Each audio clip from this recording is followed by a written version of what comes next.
are you still teaching in our settlement program? Not right now. I'll be back semester? for next year. Okay. I just couldn't this time, yeah. Sure. Oh, that's cool. And then I had you down Masters of Immigration Studies. Yeah, immigration settlement.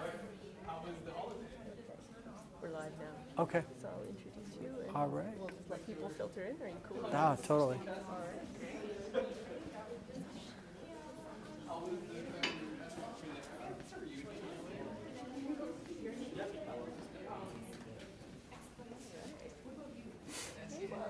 Thanks. I'm like you too.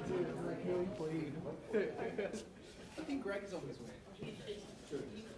Great. All right, I think we're in the, we're going to respect everybody that came right at 12 and we'll get going, but I have the suspicion that people will trickle in over the lunch hour. So thank you all so much for coming. We're really excited to have you here. If you haven't grabbed a coffee, tea, or some Timbits, make sure you do. My name is Nancy Thornton and I'm the Director of International here at NorQuest, and we wanted to launch something new this year and we titled it International 101. The microphone is only for the use of our online audience, just so that you know. So we're live streaming this. So I'm really excited that we can have some of our regional staff taking part in this, or people that are working from home. So we're trying to broaden the audience through technology. So I'm excited about that. So we're launching this series called International 101, and we're trying to think of topics that would be of broad interest to the college, of what's happening internationally, how can we take trends that are happening globally and see how they're actually influencing us within the college. So some of you might have had a chance to attend the session actually that Saurabh did in October, and it was really about understanding the data and science behind recruitment, like why are we getting the students that we're getting, which parts of the world are we going, how are different global trends affecting the population base that we see here. This session we're bringing in an outside guest to talk to us a little bit today about immigration trends and how they're changing the face of Canada and how they're actually changing the face of NorQuest. So I'm very excited to have Patrick Sullivan here with us today, and I think he's well positioned to lead this. He has his master's in immigration studies. He's a registered Canadian immigration consultant. He works at NAIT as their manager of global education, and he's actually been teaching some sessions here within our settlement program. He was here this fall, and we're hoping you'll be back with us again next fall. So I'm going to leave it over to him. He'll give us a presentation, and we'll have time for lots of questions afterwards. So just once again, thanks for coming, and I hope you really enjoy it. Thank you, Nancy. Good afternoon, everyone. Thanks for the intro. I was mentally preparing, thinking that I'd have to give my intro, but that's awesome. Thank you for that, Nancy. Just a little bit about this topic. I've been doing this presentation probably for about 2 years now to industry, like our PACs at NAIT. Some of them don't really understand how the world of immigration is kind of shifting and how all these different pieces are fitting together. But I've also been presenting this across my institute, come on in, to senior leaders, because they're starting to have all these questions about, why is the surge in international students, and, what's going on behind the scenes? How do they fit in? Our industry partners and employers are concerned, welcome, hi, about hiring international students. What does it mean for employers in terms of retaining these international students who they think usually are going to go home after? So these are all kind of trends and themes that are bubbling up, and as our post-secondary institutions in Canada are starting to kind of spike with international students, they're hot topics. Just a little bit on what we'll cover. I did not mean to do that. Okay. Oh, I was out of range. Okay, so I'll start with key terms and definitions, because there's a lot of complexity in this work, and refugee, asylum seeker, temporary residence, these terms can be really confusing, and they're all based on legal language from the Immigration Act. I'll give you a little bit of context on the newcomer experience in Canada, share some projections, because that's really interesting, what's coming our way. And then I'll kind of explain what the government of Canada is trying to achieve, what's its policy around international students. talk a little bit about barriers. What's the literature telling us about permanent residents and international students? Like what are the barriers they're experiencing in becoming successful? And then I really like this last one, shifting from a challenges to opportunities narrative, right? So a lot of the time we start to receive students. It's hard because they don't always come as prepared as we want them to be. Employers don't know how to hire them and the legalities. So oftentimes we default to a position of challenge, when in fact, if we just pivot the other way, all these opportunities that we didn't even imagine start to emerge. So I like to kind of end on that note. Okay, so just a little bit on key terms and definitions. So there's all these different statuses, okay, that relate to immigration. And they also are hierarchical. So there's rights. It's kind of like a rights spectrum. At the top of the pyramid, most powerful is the citizen. They have all the rights. They can enter Canada without ever being denied entry, have access to the passport, the vote. They're at the apex. Then we have permanent residents. They can do everything a citizen can do except vote and have a passport. And they can be denied entry.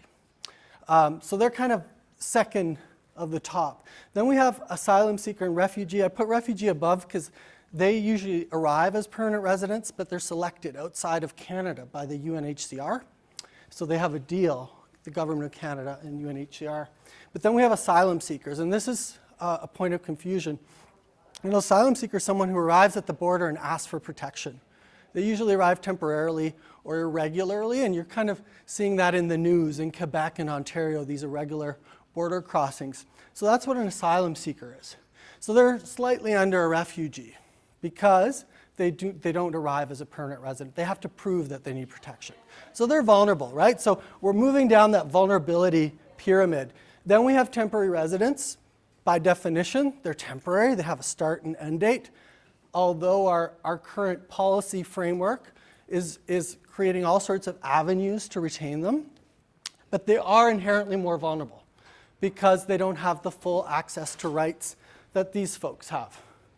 Okay, and then last is the visitor. They have basically very little rights compared to these folks because international students and foreign workers, they have access to other rights like health care.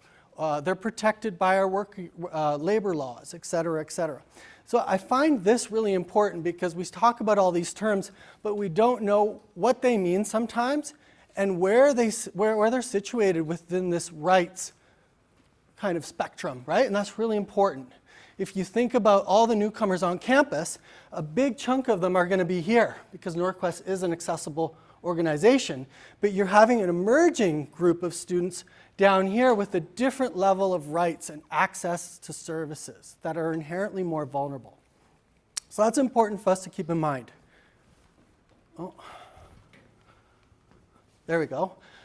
So just to frame the context, our country has developed for the last 200 years, and the immigration system has been the economy and the growth of the country has hinged on the immigration system, and it adapts. So it's a very dynamic system in Canada. It adapts to the different phases of development. So we started off as agricultural. So that made sure that we were able to populate the prairies, keep the Americans out, yada, yada, yada. Then we moved into an industrial phase, resource extraction. So a lot of what's happening in Alberta is part of that. And then now the knowledge economy. So for example, in Ottawa, Toronto, Vancouver, there is a flood of tech workers that can't go into the US. And our immigration system has very quickly flipped the switch and facilitated entry. So those cities have booming tech sectors because our immigration system has pivoted into that sphere of fulfilling our labor market demands. Other important contexts, so boomers leaving the workforce, right? Hopefully, so other young people can get jobs. But that presents challenges, right? So the dependency ratio starts to shift. Does anyone know what a dependency ratio is? Nobody? It's okay. It's basically the amount of workers for to 1 that we need to have, that we have working right now to support pensioners, social services. Okay, so we have 4 workers right now-ish working and supporting, paying into universal health care, government services, et cetera, et cetera. By 2035, we're going to have half those workers, right? So immigration shifts from being an economic enabler to an essential means to sustain quality of life, not even to grow anymore. It's to sustain quality of life. So the government's frantically trying to figure out, playing with those knobs, trying to figure out what the best formula is to bring in immigrants and transition them successfully to the labor market. And our fertility rate, of course, is impacting that because we're 181st worst at making babies, right?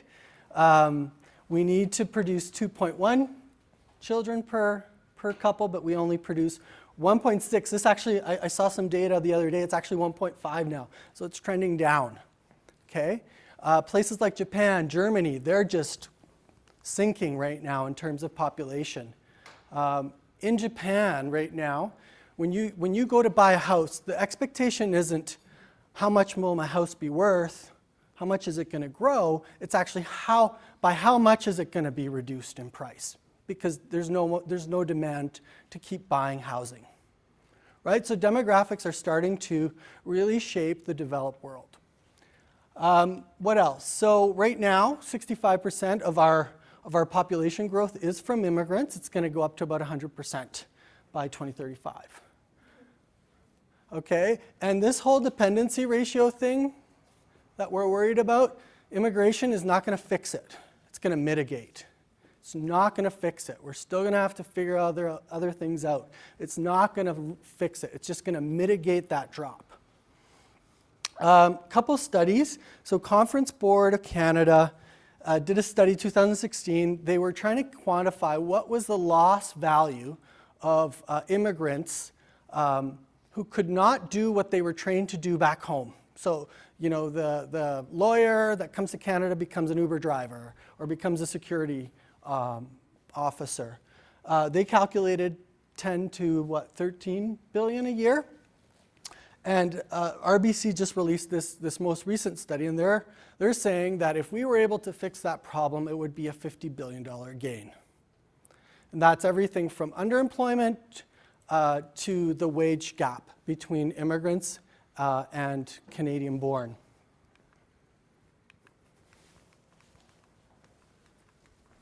Okay, so this is kind of a really complex thing that I'm trying to describe, but this will help you understand what's happening with international students. So imagine this as the time it would take a newcomer to converge with a Canadian income.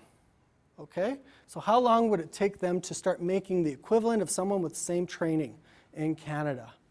So in the 60s and 70s, it was in this range, 2 to 4.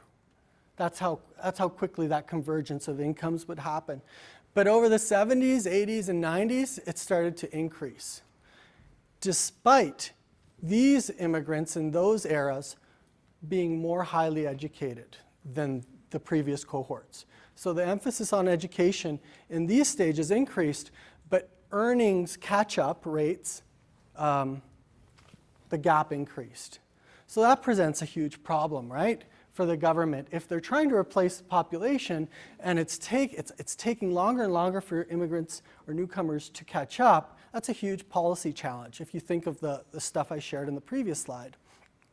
So on top of this, there's the government settlement programs, and you know, we spend about $1.5 billion every year, and NorQuest is a beneficiary of that. So link training, orientation, pre-arrival, all the settlement agencies you're probably familiar with, and other initiatives are spent to help immigrants close that gap and shorten it.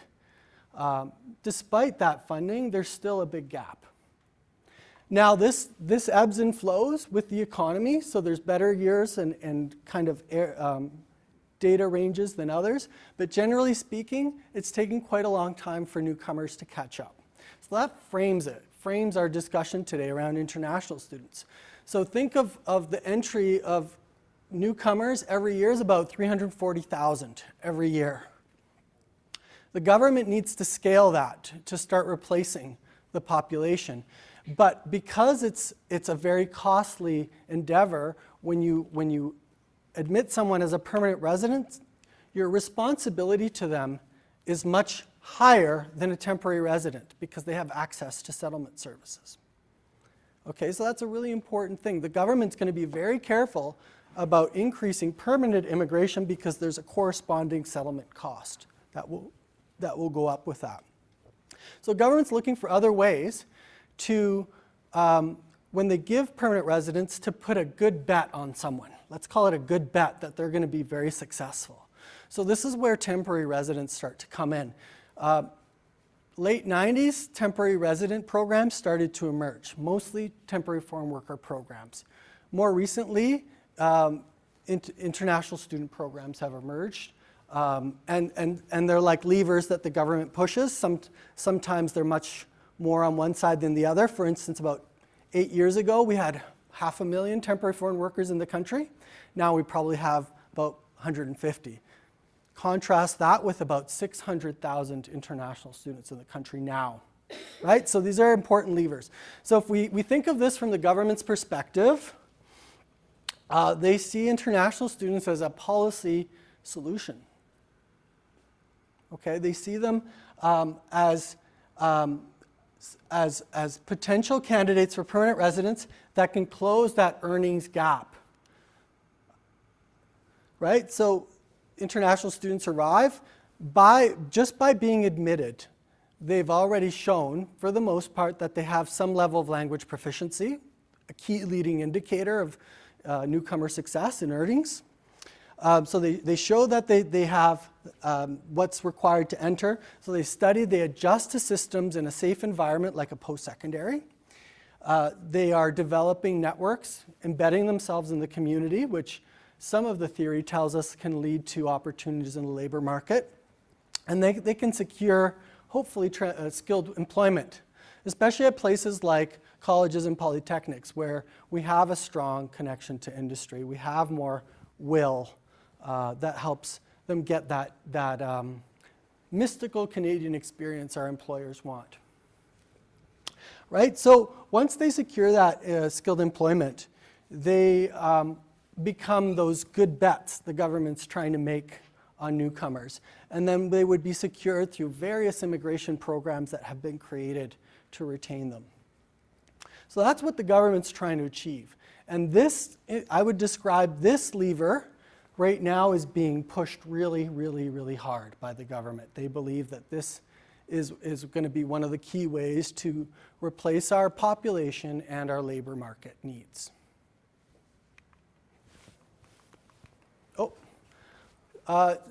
Geez. So this is just a quick infographic. I like to share it so people get a sense of where the bulk of students are coming from. So this is important. They're coming from Asia, right? So East Asia, Southeast Asia, South Asia. The bulk is coming from there. If you were to look at source countries of origin for permanent residents, it'd be very similar. Those bubbles you see would be very similar. There's a great StatsCan map that gives you projections of where students are going to come from in the future. So in about 20 years, these bubbles will shrink a little and Africa will explode. So Africa is where the big next demographic bulge is happening. So, and there's this whole misconception around immigration that immigrants, usually they come from poor countries, right? And they're lucky to be here. That's completely a big load of BS, okay? The theory and the data tell us that you need to have means to immigrate. So it's usually middle-income countries where people have the means to invest in immigration. It's costly to immigrate. So we're going to see Africa start to rise, and middle class will start to rise, and they'll be able to afford migration. in a much more meaningful way than they can right now. So that's another thing to expect is your student body is going to shift because of these demographic changes. And this number is close to 600,000. It's just the data lags in terms of reporting. And I like to share this, mostly because of this data point. And this is CBIE, for those of you who don't know. CBIE is a national organization that represents international ed in Canada. So this is now 60% of international students in Canada indicate that they want to apply for permanent residence after they graduate. So 6 in 10, pretty good, right? This includes universities. It's very different for a place like NorQuest or NAIT, I'm telling you. Does someone want to guess what it is at NAIT? 95, 90. So 9 in 10. I'm guessing it's very similar here at NorQuest. Right? So this is an important metric because this couples in university. So university is a different ballgame. Right? So students are coming, they either want an undergrad experience at that university and everything that comes with an undergrad experience, or they're coming in and doing grad studies. And that's a completely different segment of the market. Those students are transnational in scope when they graduate. Staying in Canada is just like maybe, or I might just go to Germany because I can do some research there, right? So that group is different, and of course it's not going to show when we ask them if they want to stay. So this is where colleges and polytechnics occupy a special place in terms of helping the government achieve these bigger goals. Some forecast. Oh gosh, I'm giving it all away. So this is a StatsCan kind of projection of what our demographics are going to look like. I always describe this as right now we're all experiencing a wave of diversity hitting us. And we're experiencing it in our classrooms and the services we give and the labor market. And when we're struggling, we're grappling, we're trying to figure out how we manage that. But in fact, we need to lift our head and look down the horizon because there's a tsunami coming our way. The level of diversity is going to really start to jump in the next 20 years. So right now, Alberta's population is about 20%-ish composed of immigrants. It's going to jump to between 23 and 31%. That's for Alberta. In urban centers, it magnifies. So in Calgary is going to be I think it's 29% to 35% immigrant population. Edmonton's a little lower. I think it's 27 to 32. So it concentrates here in urban centers. Makes sense. Newcomers like to come to urban centers where there might be an ethnic enclave where they can kind of be incorporated into and help smooth that settlement and transition experience. Language. So right now, 20% of those don't speak either of Canada's 2 official languages. That's going to increase. 25 to 31%. So what does that mean for link training for NorQuest? Right? What does that mean for how we communicate and how we apply universal design to our teaching? This is going to impact our institutions. It's going to impact our grad rates. It's going to impact how industry sees our institutions. Religion, right? So right now, 8.1% don't practice Christian religion. That's going to jump to 12 to 15%. So start to think about more accommodation, right? So we're going to see more requests for accommodation, and as that diversity spikes, you're going to need to figure out ways to manage that. One other really salient data point on this study, and I'll share these slides and all of this stuff cited at the end, is for Canada. So by 2036, 32% of the population will be foreign-born, so immigrants, and another 20 will be the children of immigrants.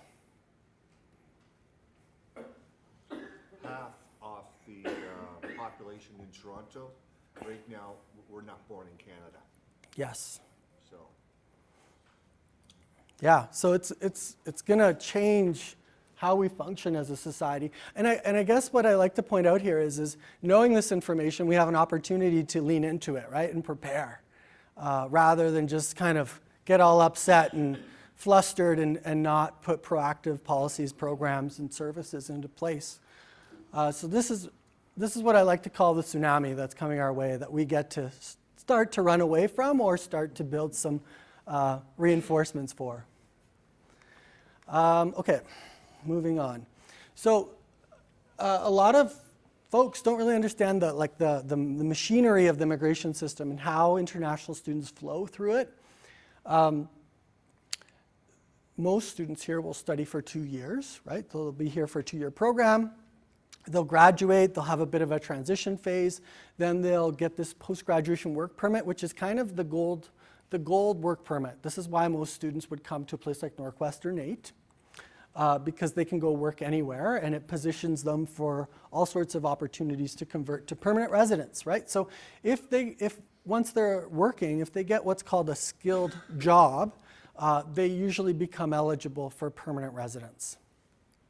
If they work, if they're a permanent resident for 3 out of 4 years, then they can convert to citizenship, right? So remember that pyramid at the beginning? They're climbing that pyramid. That climb can take anywhere from 6 to 10 years, depending on how good their settlement and transition experience is. So this, before 2014, was pretty much linear. You had to go through this, okay? Since 2014, the government started to want to compete with other countries and start to retain folks that were here that were really good and probably shouldn't be here. They should probably be over here working and be retained. So in 2014, they brought some provisions in where you could, if your human capital was strong enough, you could skip in the middle or in the first semester and just apply for permanent residence and be granted permanent residence midway through your studies. Okay, so I've had students do that. And when I say high levels of human capital, it's language proficiency, education, work experience, age. Okay, those are the 4 core human capital variables the government measures. So they're basically saying if someone's got a really high score up here and they could be producing and be in the economy and be retained, let's pull them out of here and let's allow them to become a permanent resident faster. So again, back to that immigration system being agile and trying to secure folks that should be producing faster. That's what they're trying to achieve here. Do we have instructors in the room? Are there a lot of instructors? Hands up. Wow, only one. So sometimes I hear a lot of comments from instructors about this because they're saying, they're not even interested in my program. They're just here to become a permanent resident. And they get really frustrated and trying to reconcile, disinterested students in the content, but students who are here for this, it's quite a challenge. So I always like to check in on that. In the course I was teaching last semester, out of the 16 students I had, 10 were international. And trying to manage that interest was challenging. So that also kind of impacts your institution, right? If you're used to a kind of student that was genuinely interested in your program and now some students aren't, it's going to change the dynamic. A little bit on the literature. What are kind of the big barriers? And this is at the micro level, at the institutional level, but it's also across the country. So foreign profession, work experience is not recognized, or your profession. So things like doctors, engineers, lawyers, they're experiencing a lot of barriers in coming in. And the problem with this is that our immigration system is a human capital system. So it's filtering and admitting people based on those human capital variables I talked about. So all of a sudden, let's say you're an engineer and you apply, Government of Canada says, wow, you're great, welcome to Canada, here's permanent residence, come on in, you're what we need. And then you arrive and you can't do what you used to do. It's pretty shocking, right? So you've gone from the upper echelons of society, right? And you applied to a developed country that said, you're great, we want you. And then you come in, and all of a sudden, you're now at the bottom. You're working security at a hotel, and you're driving Uber. And you're trying to reconcile that with your family, who you brought, who's used to being at the upper echelons of society. So our system prioritizes human capital, but our actual labor market is confused by it. And our regulatory bodies and associations put quite a few barriers into entry to those professions. So that's a big barrier for a lot of the immigrants that do come with that background. Credentials may not be recognized. So you might know of IQAS, and they assess credentials, and they say, you know, your engineering degree back home is the equivalent here. And usually that's good for government positions or municipal jobs, because it's a standard, but the labor market really has a hard time. Employers really have a hard time with that one. So that's a real challenge in terms of the credentials. And micro-credentials is a kind of an ongoing theme that's bubbling up right now as a potential solution. So if an architect comes in and they know how to do, you know, this software and these different things, why are we going to ask them to do a whole 3 or 4 year credential when we could say, we know you know how to do this, do these parts and you'll get a micro-credential and we'll get you to work. The only issue there is figuring out whether or not industry is going to accept that. So that's a big theme out there. Foreign experience may not be valued, okay, and the data actually shows us this. So the government, Statistics Canada did a study, and they measured these 4 human capital variables. And the only one that had an impact on earnings once an immigrant arrived was language. So foreign education and work experience had no impact on earnings until about 6 or 7 years into their experience in Canada. Okay? What they found is a newcomer that had a very strong language proficiency and 1 year of Canadian work experience caught up with Canadian incomes in less than 2 years. And that's tough because getting that Canadian work experience is very challenging, as you might know. So language and communication is that other piece I'm talking about. And the data shows that this is the most powerful tool for getting employed and catching up, again, when you couple it with Canadian experience. Intercultural competence ties into a lot of this, right? Understanding how to interact, how your value systems interact, how to communicate in a Western, individualistic, low power distance environment, right? These are things that can present barriers, not only to entry to the job, but to ascending, to growing, to advancing. It's really tough. And if you think of that tsunami way down in the horizon, if we don't figure that out, we're going to have lost productivity and revenue, because we're not going to have a choice anymore to hire newcomers. We're going to have to hire people, and we're going to need to figure out how we still maintain productivity with different cultural value systems interacting and sometimes colliding and reducing our effectiveness. And this one in particular for international students, lack of community. So the thing about a permanent resident who arrives, there's very little pressure legally for them to get on with things. There's economic pressure and social pressure, but they have no law saying, you must be in the classroom figuring it out, right? An international student, on the other hand, they arrive 2-3 weeks before the start of the term. They got to figure life out very quickly, okay? They do not have 3 or 4 months to figure out where their ethnic enclave is, to figure out where their community congregates, to figure out where they buy the food they enjoy and kind of develop a sense of belonging.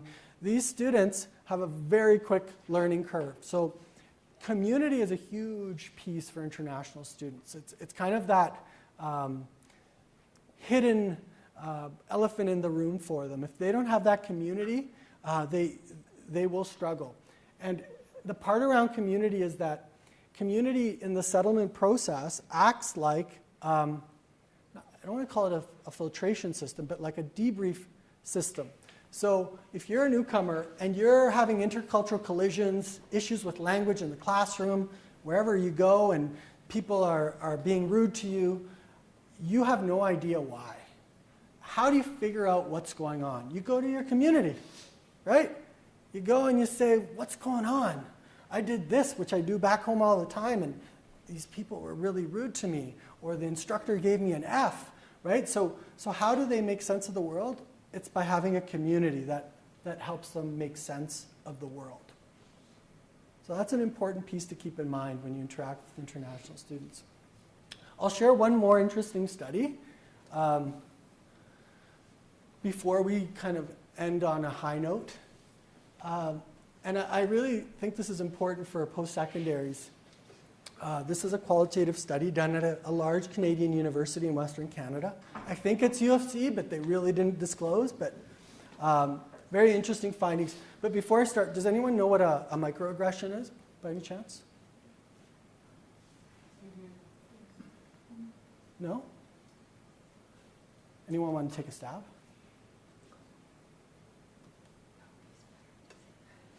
No? Okay, I interpret that as, you tell us, Patrick. So it can be intentional, but it's usually unintentional. It's daily interactions where you might say something that impacts the other person negatively, and the impact on them is negative, but it's small, like it's a small daily interaction. But what they found in the study is microaggressions become very significant if they happen every day, day after day. It's that incremental build-up to feeling excluded. Okay? So it's not like explicit racism. It's not that. It's daily interactions where they feel othered, or they feel because they're different that they're treated less. So this study, they did a qualitative study, and through all their interviews, they identified 6 microaggressions. Most of them are to do with interactions with instructors or other students. So they reported feeling excluded inside and outside of the classroom, being ridiculed for their accents, right? Being rendered invisible by their classmates and others on campus, right? So maybe they walk by the hall and we just don't even recognize or acknowledge them, right? So there's this othering experience. Having their international values, knowledge, or perspective downgraded or minimized. Yeah, that's not important, right? This is how we do it in Canada. You're in a developing country, right? That kind of stuff. Feeling or being perceived as unintelligent because of their communication skills. So that's a big one. It's a real big one. So transparent, trying to be transparent here. My wife is Colombian, and she's got a thick Colombian accent, So I get to hear about this one a lot. She's an industrial engineer, She was in the upper echelons of society in Colombia, and here she'll get clients who, after hearing her speak, say, "Can you pass me to someone who speaks English?" Or, "Can I talk to your supervisor? You have a really strong accent." So these things, although sometimes the intent isn't to be mean, sometimes it is, impact students. And I'll talk about the last one later, but what the study showed was students that kind of experience this and have a buildup of these microaggressions, they start to retreat from academic spheres. So all of a sudden, the group is being really mean, so they start to miss group meetings or group project work. Or maybe they have a presentation and they've been ridiculed for their accent a ton, so maybe they don't show up for their presentation and start to lose marks, right? So it starts to impact mental health, how they feel about who they are and their capacity, even though they're probably very, very competent. But it's an important thing to keep in mind. And I know NorQuest is, I think it's 50 or 60% newcomer population. So I don't know if this would be probably not the same here. This is a university, but I think it's really important for us to start as instructors, as service providers, to be aware, right? And make interventions when possible and explain, hey, you know what you just did? I think you meant this, but how you probably impacted that individual is this way, right? The intent versus impact thing. Or when you set up group work for students, make sure that you're coaching students on how to be inclusive. Don't just give the person with the accent the easiest job, right? Be inclusive about how you coach students or how you develop programs and services. So I thought this was really pertinent as those newcomer and international students start to grow in terms of the proportion of your population. This is really interesting. And we actually created a microaggressions activity based on this study at NAIT, and we're doing it with some instructors right now. And boy, are we getting some interesting conversations out of these. Because we have situations where we say, so-and-so said this, and what do you think the impact is? What do you think that person meant? And what do you think the person impacted thinks? Or how is that going to impact them moving forward? Very interesting. Because it's not that explicit racism that we're always looking for to manage. It flies kind of under that line of racism, right? And sometimes it's not intentional. So how are we doing for time? This is great. So I like to end here, and I was doing this session for all our health packs at NAIT because they're really concerned. They really don't understand the international student bit. They also are trying to figure out how to make sure they're training newcomers because their patient population's starting to shift. So that's really interesting. But they're really stuck here in challenges right now. They're really stuck in challenges and not really pivoting into an opportunities mindset. So I really like to remind them of all the opportunity. All the opportunities that these students can present to them. So when I say newcomers, I like to use that as an umbrella. I actually think international students are newcomers. They just don't have that status protection that permanent resident students have. But I like to remind them that there's different areas where these students can really contribute. So in the classroom, they can enhance that learning experience. If we can get over microaggressions, if we can leverage that knowledge that they bring, that experience, their perspectives can really enrich the classroom experience. For businesses, they can open up new trade, international trade relationships, new markets. They can also enable our companies to start to reach our new markets, right? So if our tsunami's down the road, like down the horizon, and we know half the population is going to look a lot different and have different religion and language, so how do we prepare for that? How do we start marketing our products to them? So how do the banks start to make sure they have newcomers secure accounts with them? How do we market food to them? I went to a conference, and their keynote speaker was a marketing guru for newcomers.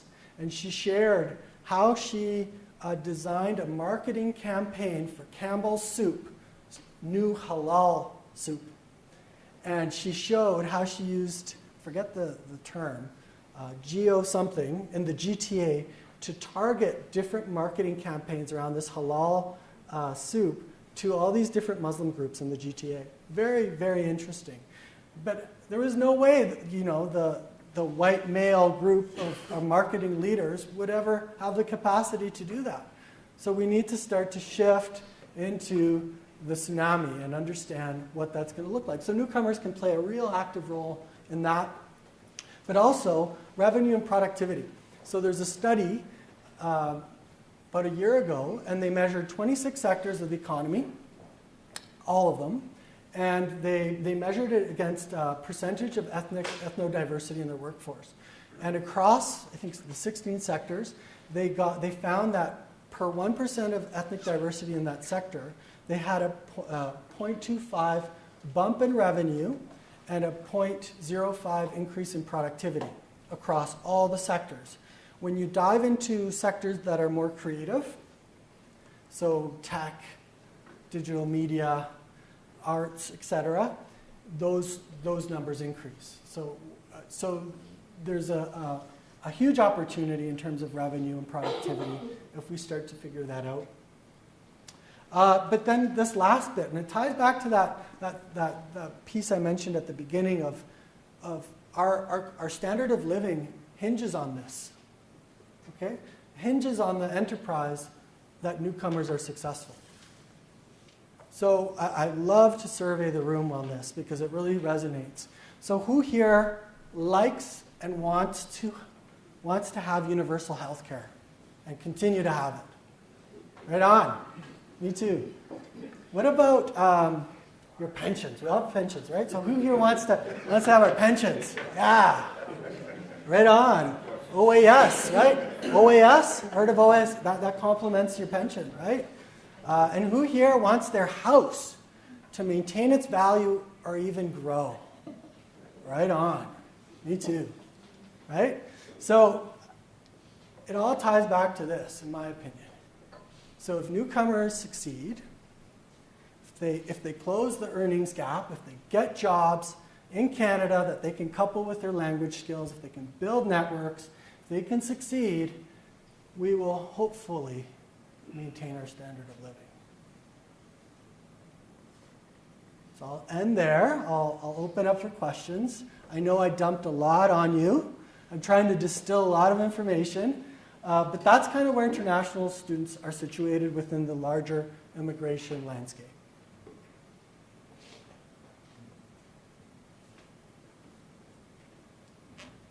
That's very good, thank you. You're welcome. Thanks so much, Patrick, but I would really encourage anybody with burning questions, comments, just what you're seeing here, anything, what impressions about the presentation. It's like I've heard the information before, but I get surprised each time I hear it, so I'd be even just curious to see what people's impressions are. I have a question. Yeah. I'm just trying to think of how to. So you talked about sort of the years, they have to be here how many years before they become successful. Within those studies, did they look at the difference between what I want to call an independent immigrant that's applying, that's already established with education, to like a refugee that's coming from the refugee camp? Oh, yeah. Like the difference? Absolutely. So it takes a refugee to get to that spot quickly. Okay, so let me clarify. So two things. So there's categories, and thanks for bringing that up. And there's a lot more we could talk about. I tried to synthesize. There's different categories of immigrants. So there's what we call economic class, family class, and what we would call kind of refugee, humanitarian, compassionate. So economic class, so what I mentioned is pretty broad. Usually, refugee, it has the hardest catch-up because they're not assessed on their human capital. They're assessed on their need for protection. So for instance, all the Syrian refugees that arrived, many of them would never have been able to come through the economic class because many weren't even literate in their own language, let alone English. So the catch-up is usually higher. The privately sponsored refugees, which I think is what you might be referring to, are way more successful than what we would call government-sponsored refugees.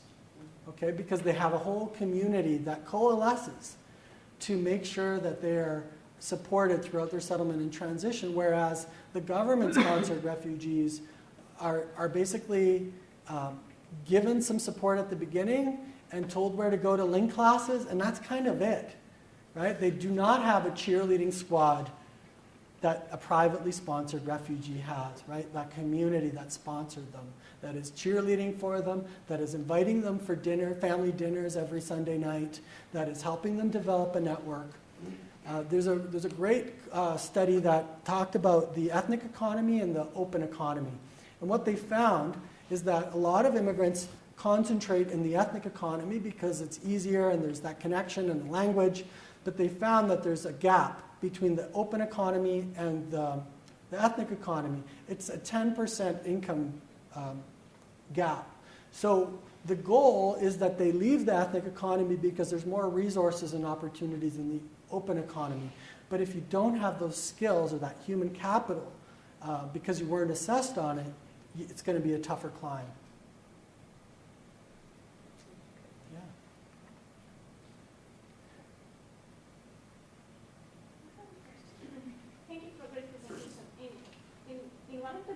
employers, you mentioned this notion of having Canadian experience as a barrier. In Ontario, their Human Rights Commission recognizes that as a potential for discrimination, and we're not seeing that still in Alberta by Alberta Human Rights Commission. Is there any movement on recognizing that and working with employers and professional organizations to stop asking for Canadian experience specifically? Well, I can't speak to what's happening at the Alberta Human Rights Commission. That's a great question. It's such a hard one, right? Because how can you ever enforce that in a meaningful way? And I mean, there was a great study done recently. You might have seen it. U of T and Ryerson. They did this resume study where they put an Anglo name and an Asian name, same education, same experience, and they sent it out. I think they're accounting backgrounds. And there was a 36% difference in callback rates for the Asian names versus the Anglo names. So, and that was in Ontario. So I think it's such a challenging thing because it's something that doesn't usually happen on the job posting. It might happen verbally in a job interview. So I would love for there to be a solution for that, but it's so hard from that angle. But then the other angle too is the newcomer experience. So, you know, my spouse, my partner, whenever she has one of these problems where she's othered or, you know, excluded because of who she is as a newcomer, she is so scared to challenge. She is so scared. I'm like, you're a part of the union. You got, you know, I tell her these things. And she does not want to go and make any sorts of complaint. And I feel like that's probably pretty common across newcomers to the country. So I think it's a huge challenge. But I would love to see some way to do it. Or better yet, maybe a campaign to educate employers, hiring managers, recruiters, or maybe a universal like line in the hiring rubric, right? The federal government just went to anonymizing names in some of their federal departments. So I think there's a lot of work that could be done there, but it's a big uphill battle right now.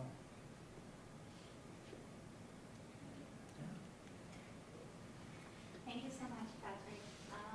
So we all work in different departments, right? And to some extent, we're all facing, like we all work with international students. And outside of college policies, is there anything each and every one of us can do on a personal level, or I don't know, to help international students? Because sometimes we think, okay, this is something that international department should work with, or this is something that an instructor should work with. But is there anything universal that everyone can do? Absolutely. I have a whole slide on it. I've kind of, can you see that? I actually don't think it's the international, everything should not rely on the international department because we want to get here. We want to be in there.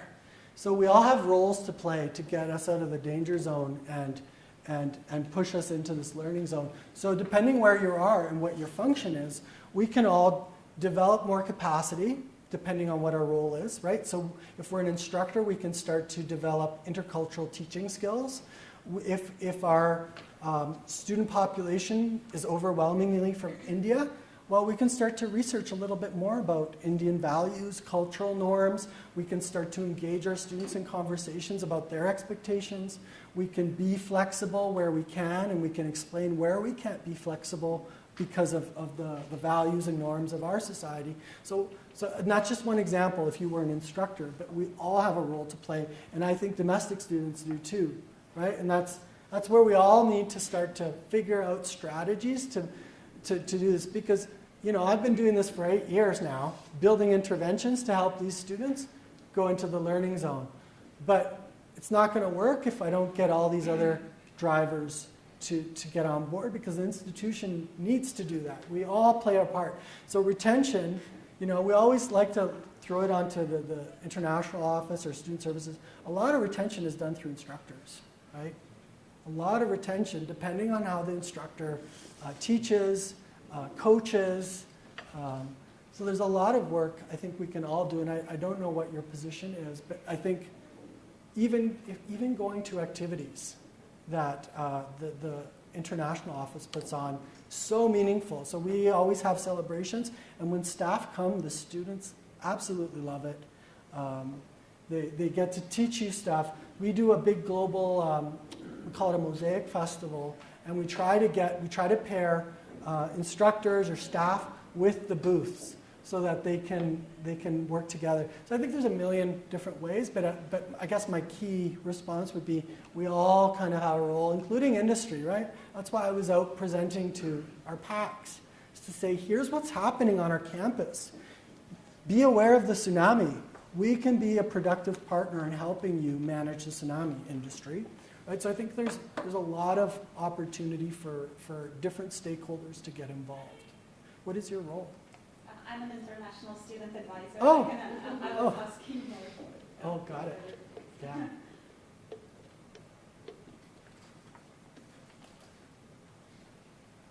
I was just wondering, as an instructor, what you have learned or collected in terms of reconciling that tension in the classroom with the disinterested student and the interested student and the content. And if there's different layers of learning that you can sort of plug into to motivate the students towards that PR goal to be engaged in the class, what have you learned?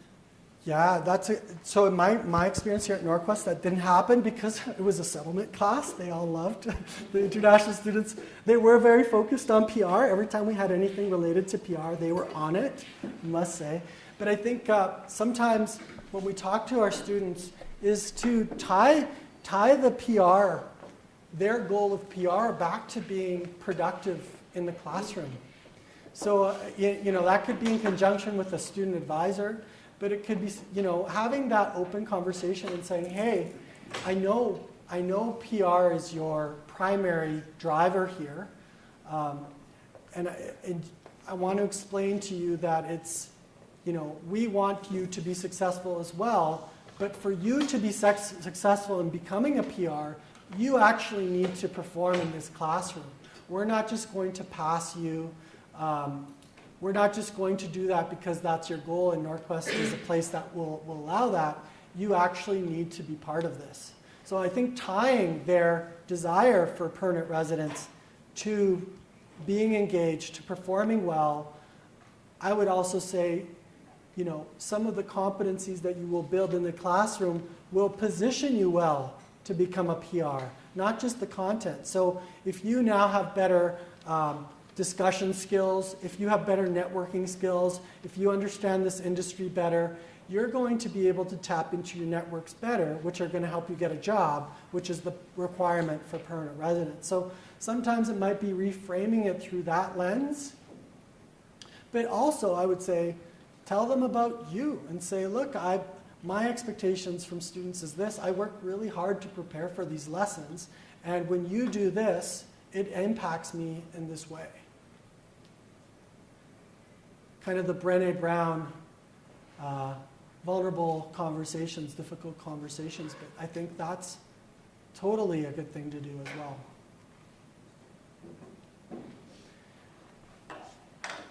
Yeah. Anything else? One quick one, or it might not be quick. So I'm going to buy into your theme of flipping and changing challenges, opportunities. The challenge of international credential recognition has been such a big issue for so long, and certain bodies have been chipping away at it little by little, but we're not getting anywhere. And I feel like post-secondaries, especially polytechs and colleges, have a role, or could have a role, in doing more. What do you think? What can we do? That's like the $1 million answer. I don't know I have the answer, but I will try. So I mentioned micro-credentials. Yeah. I think micro-credentials present an opportunity to assess what a newcomer has already that they shouldn't be redoing, and try and figure out a way to pair it with other elements of our credential or or curriculum that would satisfy industry. Yeah. So I think that's an opportunity. That requires a whole assessment, a way for us to understand who our students are. I don't even know who, if I were to, we have 5,000 foreign-born students at NAIT. I wouldn't even know what education, I wouldn't know their human capital. I don't have that on hand. So that would be an important thing for us to be able to start assessing and create micro-credentials that might work. So that's our side. And then how do we translate that into industry? So how do we parlay that into our PACs, right? And our PACs have employers, but they also have regulatory bodies, associations. So that's another one that's external that we influence, but we do not have control over. So I think there's a lot of work that PSIs can do. We just need to kind of develop strategies and be very deliberate about it. The GOA has passed a law placing large fines on regulatory bodies that make it difficult for newcomers. That came out this summer. I still don't fully understand it. I want to learn more. But I think there's a lot of opportunity.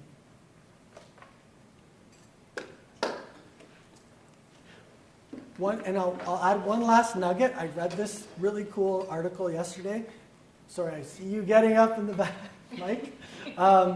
The big trend in Canada right now is a shift from what we call low capital industries to high capital industries, where there's concentration of more software and technology and automation, which hires less people but pays them much better, and a reduction in construction and manufacturing. So that's a trend that's happening that the immigration system's also going to need to figure out and adjust to. And that's another place PSIs can play a role, is how do we create more firms that are capital intensive so that we can start hiring more people but paying them better. And I can share that with the slides at the end. Thank you. You're welcome.